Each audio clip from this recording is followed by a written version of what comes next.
the Quality Leering Center? Well, the feds sure do, and they were just there, busting it along with more than 20 other businesses across Minnesota, all part of a massive series of raids aimed at social services fraud. Governor Tim Walz attempting to take some credit for the operation on social media, and then he took a victory lap over the crackdown at his State of the State address. We've created additional checks and balances. We've brought on more investigators, more auditors, more law enforcement agencies, as well as an outside firm to take a look at high-risk programs. People who have ripped us off are getting caught, and they are going to jail, just like today. I've said the buck stops with me. And as I know some of you will take that as an open invitation to play politics with every incident of fraud that takes place here in Minnesota, even though I have to tell you, the statistics show it's happening in red states more than here, but so be it. But FBI Director Kash Patel wasn't a fan of Walz taking credit, and he posted this. Come again? This FBI and DOJ with our DHS partners drafted and executed every search warrant today.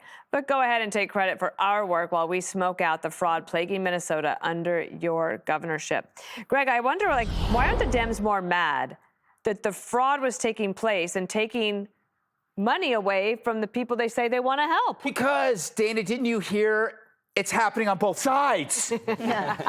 Oh, my God. That is what he said. That's exactly what he just said. It's like, hey, they're doing it. Yeah, and we hate it there, too. For a guy who cares about fraud, he skipped the hearing on Tuesday.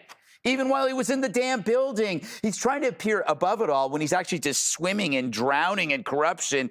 And while he's drowning in corruption, he's leading the fight against corruption. Who does that remind you of? The SPLC. They were leading the fight against bigotry while creating more of it. This guy, he reminds me of, you ever see those surveillance videos of a burglary happening and the guard dog is just sleeping? Yeah.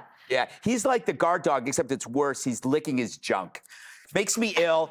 He's an expert on stolen valor. We know that, right? He with his phony military service. Now he claims that his only sin as governor is that he's too generous. That is also stolen valor because you're giving away other people's money to people who directly benefit you. And then he says there's something about Minnesota. Like, they're truly nice people. Minnesota nice. Yeah. Well, then why are you exploiting them? You know, it's like Minnesota is like the kind-hearted relative who can't say no to their deadbeat, druggy son. You know, and everybody else in the family is, you got to kick him out, but they can't cut him off. And Walz is the drug dealer keeping the kid on the junk.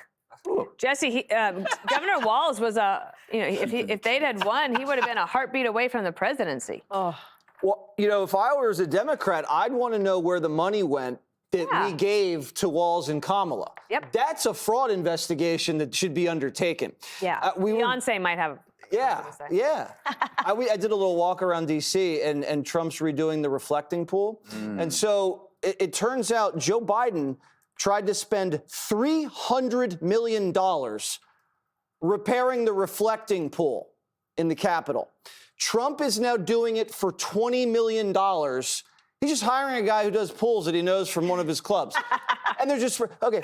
So I'm beginning to think that Biden knows it's not $300, and they just throw money at all their union guys, their consultants, and that's the system that they operate in.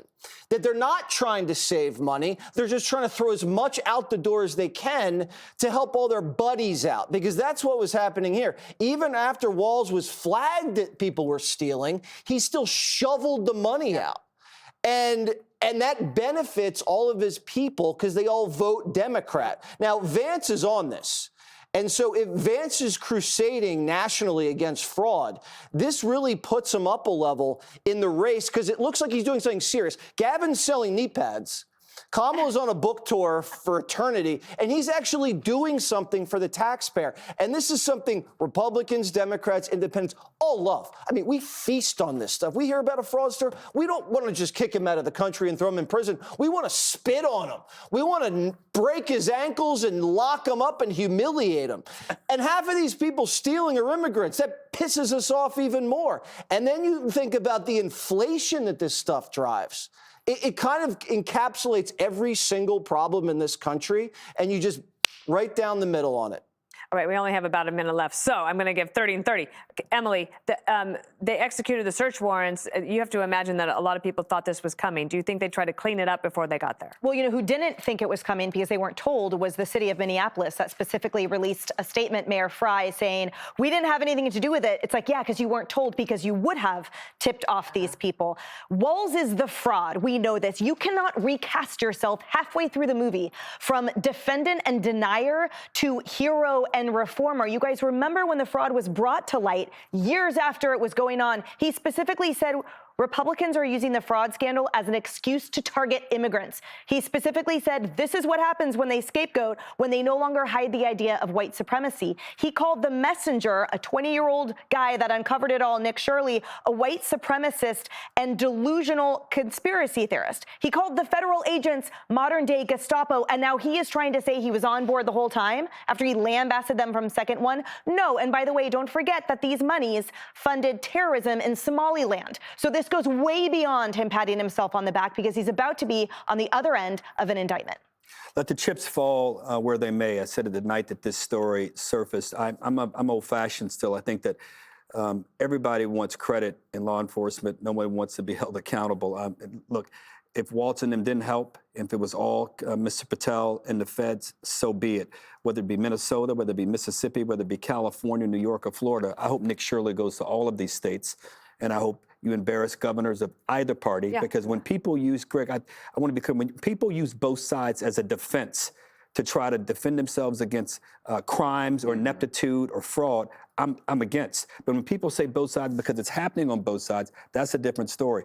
Tim Walz and Minnesotans are going to get what they deserve if these charges come to fruition. And I've urged Mr. Patel and Mr. Shirley and all these governors to travel the country and find fraud everywhere because the American people are being cheated by it. I bet Vance will do that, actually. Be sure to like and subscribe for all the Fox News latest on YouTube and catch full shows streaming now on Fox One.